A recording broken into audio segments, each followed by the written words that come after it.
que en realidad hizo Martín Lutero? ¿Creó una nueva religión? No, para nada. Martín Lutero, un monje agustino del siglo XVI, al cuestionar las prácticas de la Iglesia Católica, ya que ésta había desviado y torcido la verdad que habían enseñado los apóstoles en la Iglesia primitiva, Lutero desenmascaró las incongruencias del papado romano, que había desviado la verdad de la Iglesia practicando y predicando herejía. Lutero fue el hombre que Dios usó para hacer ver el error en el que la Iglesia había caído y contribuyó para que la Iglesia volviera al camino correcto por medio de las Escrituras. Por favor, recordemos esto. Lutero fue el hombre que Dios usó para hacer ver el error en el que la Iglesia había caído.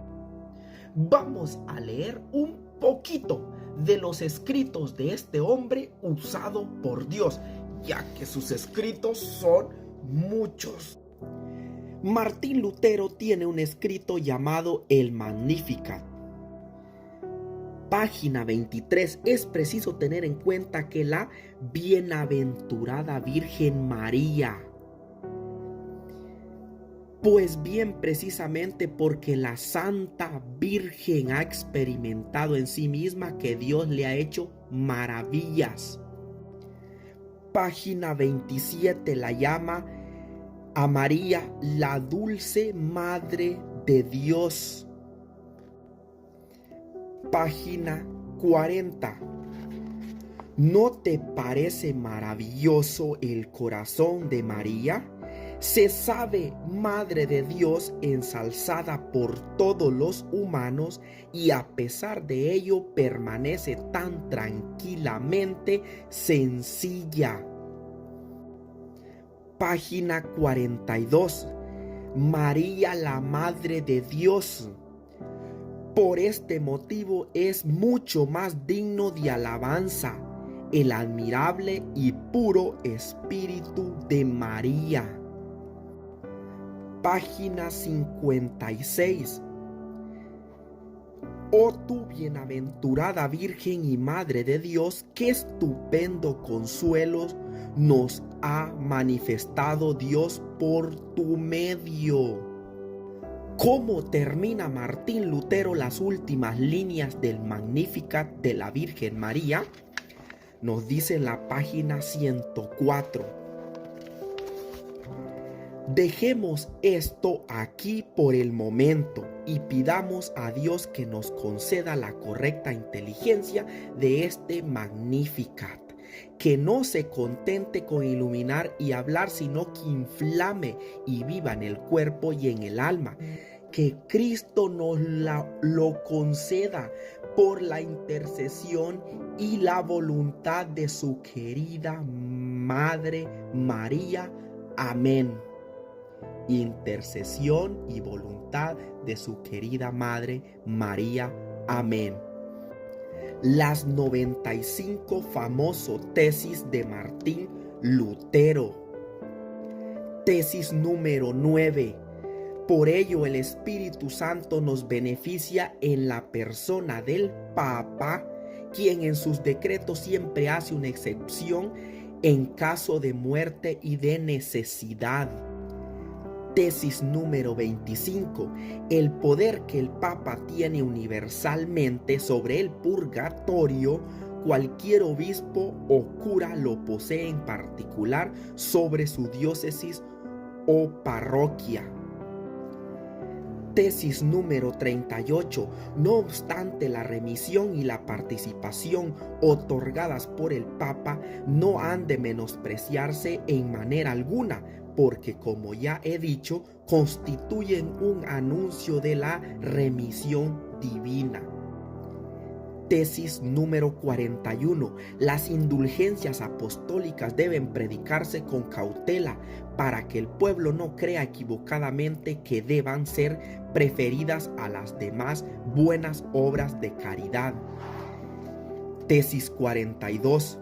Debe enseñarse a los cristianos que no es la intención del Papa en manera alguna que la compra de indulgencia se compare con las obras de misericordia. Tesis 49. Hay que enseñar a los cristianos que las indulgencias papales son útiles si en ellas no ponen su confianza, pero muy nocivas si a causa de ellas pierden el temor de Dios. En una carta que escribió Martín Lutero a su amigo y discípulo Zwinglio le decía: le asusta a uno ver cómo donde en un tiempo todo era tranquilidad e imperaba la paz, ahora hay donde quiera sectas y facciones, una abominación que inspira lástima. Me veo obligado a confesarlo. Mi doctrina ha producido muchos escándalos, si no lo puedo negar. Estas cosas frecuentemente me aterran, sobre todo cuando mi conciencia me recuerda que hemos destruido el presente estado de la Iglesia, tan tranquila y tan apacible cuando estaba bajo el papado. ¿Cuántos maestros distintos surgirán en el siglo próximo? La confusión llegará al colmo.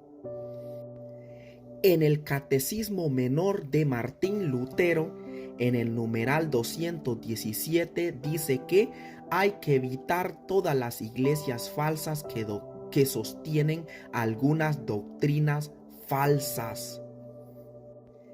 En el mismo Catecismo Menor de Martín Lutero, en el numeral 9, nos dice cuáles son las doctrinas principales de la iglesia cristiana. Las doctrinas principales son 6: los 10 mandamientos, el credo, el Padre Nuestro, el sacramento del santo bautismo, el oficio de las llaves o confesión de pecados, o sea, confesión con el sacerdote, el sacramento del altar, o sea, la Eucaristía. Son las 6 doctrinas cristianas principales según Martín Lutero. Aquí en el oficio de las llaves, Martín Lutero defiende la confesión con el sacerdote, que el sacerdote tiene el poder de perdonar pecados.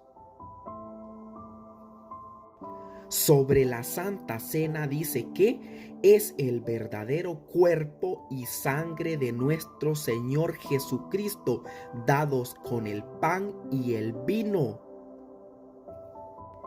En la Confesión de Augsburgo del año 1530, los luteranos decían: en el numeral 9 habla del bautismo y dice que se deben bautizar también los niños y que por este motivo se deben de rechazar a los anabautistas, esos que rechazan el bautismo de niños, esos que enseñan que el bautismo de niños es ilícito. Se deben de rechazar a los que rechazan el bautismo de niños.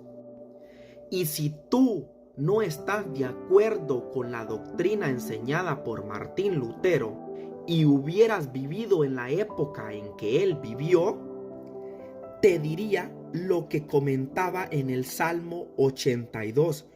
Los herejes de esta calaña no deben de ser tolerados, sino castigados como manifiestos. Los artículos de doctrina sediciosos deben ser castigados por la espada sin necesidad de pruebas. En cuanto a los anabautistas que niegan el bautismo en la infancia y el pecado original y la inspiración, entonces llegamos a la conclusión de que los obstinados sectarios, o sea, como tú, deben ser aniquilados. Incluso los incrédulos deben de ser forzados a creer en los 10 mandamientos y a asistir a la iglesia. Carta del 26 de agosto de 1529 a Joseph Meth, carta de Martín Lutero.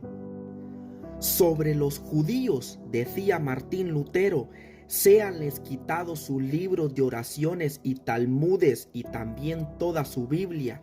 Prohíbase a sus rabinos la enseñanza y pena de muerte, que le dieran pena de muerte de ahora en adelante. Y si todo